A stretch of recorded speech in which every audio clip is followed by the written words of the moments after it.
I'm Ben with the BTC Sessions, and this is your bullish bit brought to you by Voltage, your one-stop shop for enterprise-grade infrastructure for the Lightning Network.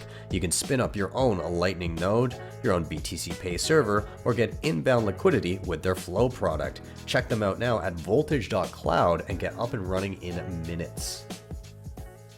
And a lot of times people sit there and say, well, when is hyper-Bitcoinization happening? It's like, this is the point. It's happening right now. It was happening the day that white paper dropped. It was actually happening even before that white paper dropped, as Satoshi, or the entity that we call Satoshi, was figuring it out.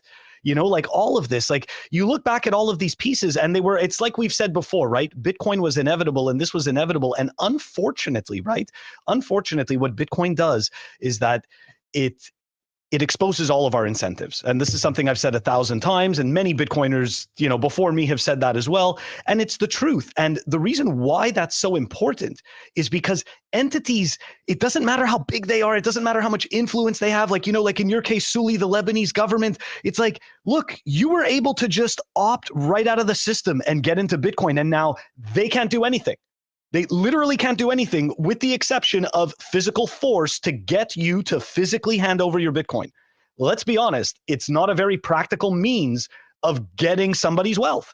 So governments are going to have to devise much more creative ways to do this because of Bitcoin. And as Bitcoin continues to essentially make its foothold in the everyday world, governments are increasingly going to have to figure out different ways to essentially trick us out of custodying our own Bitcoin.